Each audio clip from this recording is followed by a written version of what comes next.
Hey, welcome to the Neka Said podcast. And if you're new here, I'm Neka Williams, a planner girl, mom to an 8-year-old husband, and a diehard Atlanta Falcons fan. At the end of 2016, I was happily fired from Amazon, which jumped off this online journey. After signing 2 clients within 10 days and booking out my services as a virtual assistant, I was thrown as the Facebook queen and Coach Neka was born. All that to say, I'm a virtual assistant and a VA coach helping women realize they don't have to choose between work and their family. You can have both. And if you're looking for financial freedom while also having family focus, this is the podcast for you.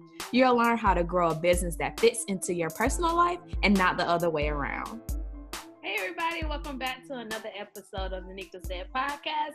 And today we're going to talk all about how to create packages that actually sell. So when I started my virtual assistant business and even my virtual assistant coaching business, I was always not sure of how much I should charge. Should I just charge an hourly rate? Should I have packages?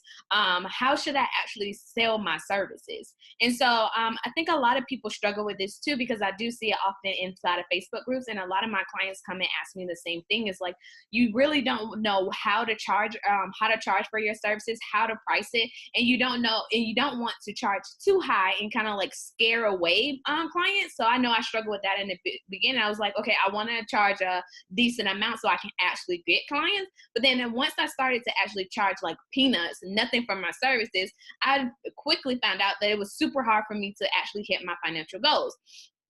So if you're someone that's still in a 9-to-5 and you're kind of you want to get out of the 9-to-5, if you charge too little, it's really impossible to actually get out of your 9-to-5 unless you are working from sun up to sundown, because you have to take on so many clients. So I also didn't know what exactly did my clients want. So if I actually created packages around my services, how do I create packages that will actually help my clients? I actually attract them to want to work with me, because these packages are benefiting their needs. They're getting whatever they want out of those packages. So if you're anyone that kind of like struggles with what to charge, you don't know how to charge, you're just starting, it's like, I've never done this before, so I really have no clue of what to charge for my services, no matter what services you're offering. Or if you're just tired of like counting hours. I know in the beginning I was tired of like keeping track of so many hours. And then also it's like, if I was charging hourly, my rates or what I make each month was fluctuating so drastically that it was just hard for me to budget. So if you're definitely tired of counting hours and billing for those hours at the end of the month or however it is, and you want some more consistency in your business as far as how much you make each month, then you want to go ahead and stay tuned, because I'm going to touch on a lot of these things to get you get the ball rolling. So like when I first started off, I was always thinking about, okay, how much time is I'm gonna take with this client. That's probably how much I should charge. And then it wasn't until later that I started to realize the value that I was adding to my client's business. So it wasn't always just about time, trading time for money. It was like, what does this time do for my clients that I'm saving them? What can they do with their business or their life? And so I started to look more so on the value that I was giving to them.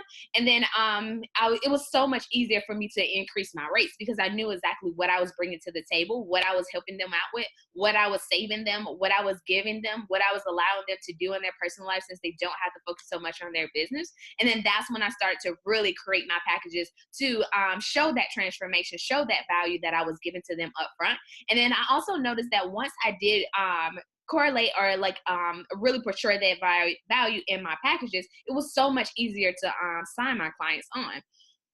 Because like I always say, they're not just buying a VA. They're not just buying the stuff, like the services. They're buying like, what can this do for me? What can a VA do for my business? And what can it do for me in my personal life? So you want to look at the value that you're giving, and it'll be so much more easier to increase your rates, charge what you're worth, all of that kind of things that I was struggling with in the beginning, because I wanted to be the cheapest VA, because I thought that would get me more clients, and it actually backfired. Because I think a lot of people forget is like, people, when they invest in something lower, affordable, on the cheaper side, they're not as invested. It's really like, if I go to the dollar store and I grab something, I really don't care about that item because I haven't invested that much money into it. And it's kind of the same way as if you hire someone that is super, super on the low end side. It's funny because I was talking to another like coach, and she was saying the same thing. Like, she was looking for a copywriter, and so she had a couple of different people that she interviewed, and she was like, I really want to invest in the highest person because I know I'm going to get exactly what I need. I'm going to get more bang for my buck. And she didn't even really look at the cheapest person because she automatically thought, if I invest more, I'm going to get more. So I think that's how you got to kind of look at it on the on your side, on the business owner side, is what we look at the price tag is like how we think that product or service will work for us too. So the more that we invest in it, we know that the more the service will actually change our life or change our business. And then another thing is that I think I struggle with too is like, okay, if I tell them this price, then that's it. I can't change it. I can't do anything. And then in business, nothing is ever permanent. Things are always changing. So maybe if you set your rates at, I don't know, for 10 hours, you do $200 or $250, and you're like, okay, I want to that's how much I want to charge. You get into it and you're like, oh my god, this is too low, I can't do this. It's not permanent. You can always increase your rate. And so if your clients that you have on with you are not happy with the increase in your rate, then those are not the clients you need. I think I was talking to my business bestie about this too, is like, if your ideal clients don't see the value in your services or don't want to invest in the price that you have set your services at, then those are not the clients you need. You can always get a job to make money. If you want to make money, then finding a job is the easiest, most quickest way to go ahead and make some money, and make some consistent money. But if you want to make money and be happy, then starting a business and actually working with people who light up that fire within you, don't give you any kind of like nitpicking on pricing and different things like that. Most of my clients that I work with, that I really enjoy working with, they play higher price services. Like, they get it. They understand that I'm a person that I need to pay my bills. They understand that they have to invest in their business to make this thing work. They get it. There's not any kind of like, oh my God, I can't afford her. Of course, there are people who may not be able to afford your services, but those are not the people that you are marketing to. You are looking for people who can afford your services and help you hit your financial goals in the most quickest way possible, right? So understand you can change. The rate that I charge now is definitely not the rate that I charged in the beginning. I started with a lower rate to get my feet wet. I started with lower end packages at charging like $20 to $25 an hour, and then 10 hours, 200, 250 or something like that. Got my feet wet, got some experience under my belt, build up my confidence, and then I started to slowly increase my rates. And it's so funny now because I'm in a place where I'm pretty much fully booked out. And I was talking to Chrissy the other day, and she was like, you know what? Increase your rates. That's it. The next person that you talk to, your rates need to be higher because people are signing up for this rate that you have and they're not batting the eye. So that is a clear sign that you need to increase your rates. So that is a good indication too. Is like when you're starting off and you are being booked out really, really quickly. So let's say you start out with 10 hours for $200. Then you sign up a lot of clients quickly under with that package, then it's time for you to increase those rates so you can, like I said, quickly hit your financial goals. But then also you'll start working with a different caliber of clients and see if you like those clients better too. So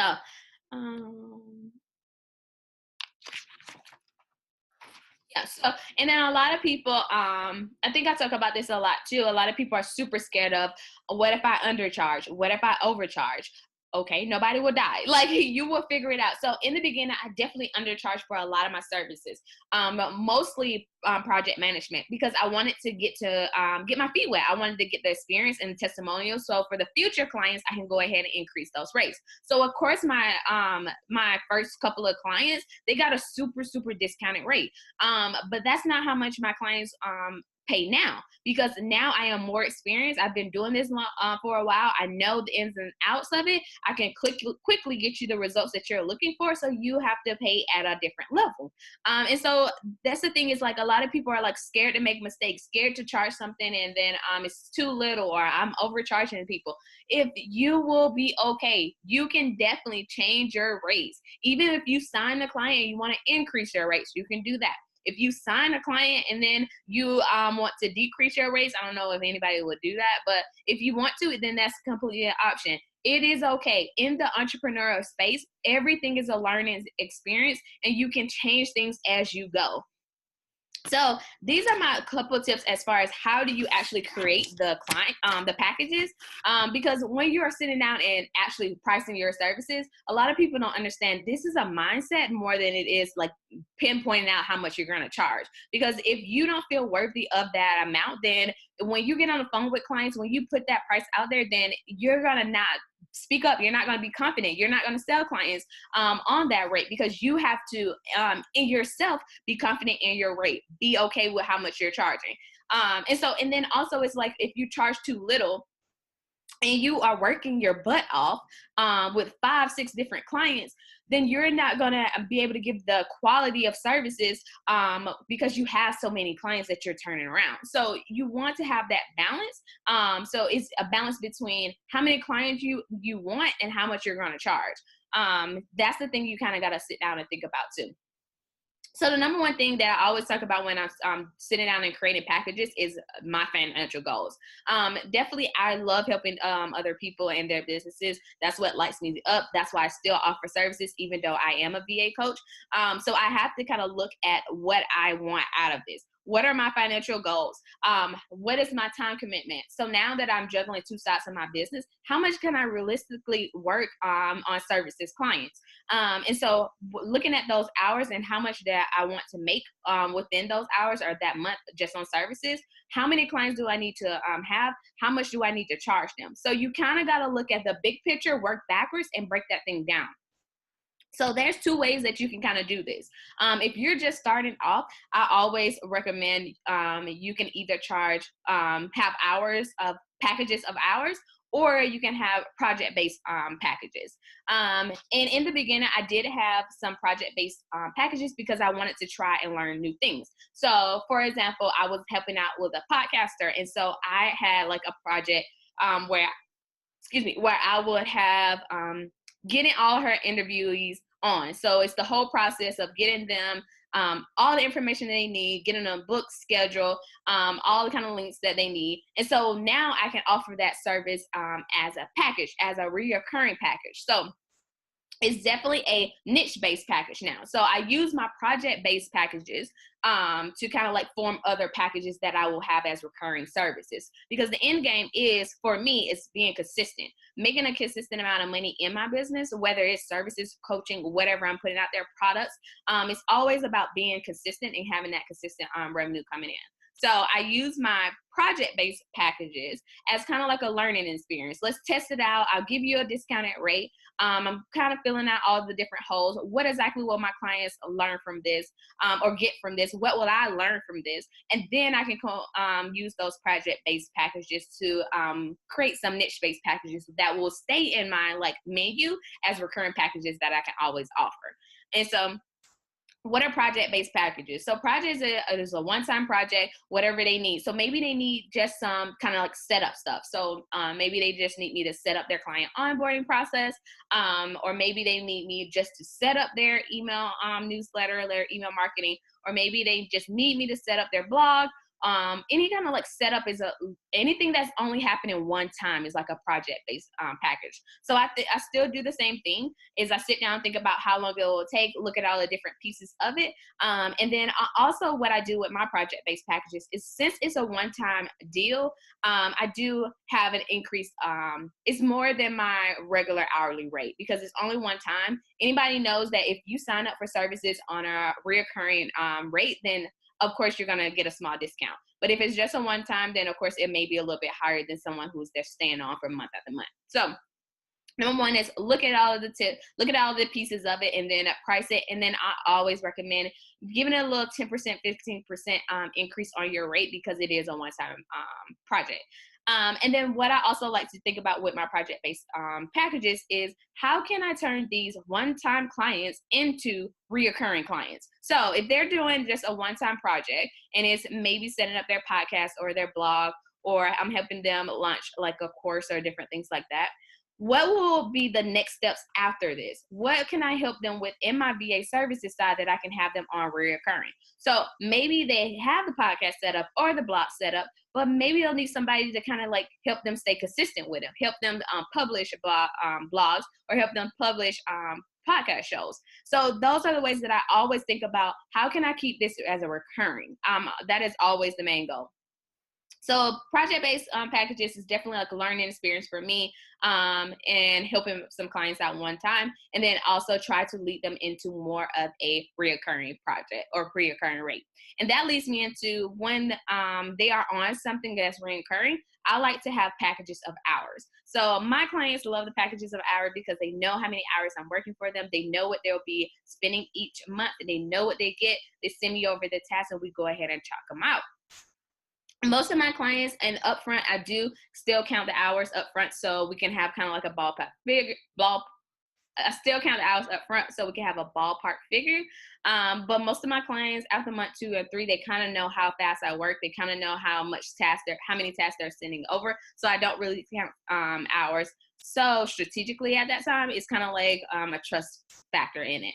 And that's what I kind of look for in my clients. I don't want anyone that's kind of like a manager and they're like, oh, I still want on month 6, month 7, I still want you to be kind of like counting every single hour. So hours and packages are really good because my clients love it. You'll love it. It's just a consistent way to know how much you'll be making each month, and your clients will know how much they'll be spending each month. And so whatever amount of hours that you want to package up is up to you. I've seen as small as 5 up to 20, 30, 40, whatever it is, it's up to you. And then I always try to have a small discount. If my hourly rate is maybe $25 an hour, if they buy 10 hours, maybe it won't be $250, maybe around $225 or $215, whatever it is. I give a small discount. Most of the time, I keep it around like 10 to 15% discount. And I always just do 10 to 15%, anything that I'm adding onto my packages. So those are the kind of ways that I kind of craft out my packages. I look at, at first, I always look at, what do I need? What do I need to make this a good decision as to have this business? And then how can I help my clients while also helping myself? Because it's always supposed to be a balancing out. You don't want to be working your butt off for such a small amount, even though that is making your clients happy, but they won't help you. It'll lead to burnout. You won't love your business. So it has to be balanced out that both parties are benefiting from it. So make sure you think about that when you are creating your packages. So yeah, if you have any kind of questions about how to create packages, go ahead and leave them below. Make sure you are subscribing to this podcast. We are dropping episodes every week. And so I will see you in another one. Thank you guys so much for your support, and I'll see you next time. Thank you so much for joining me today, and make sure you check back next week for another amazing episode with actionable tips to grow your online business. In the meantime, leave a review and let me know your thoughts on today's episode. And if you want to see what I'm up to, check out my Instagram page at Coach Neka. Come hang out with other women on the same journey in the private free Facebook group, the Virtual Assistant Club. And remember, every day you're one step closer to the dream life you want. Keep going, girlfriend.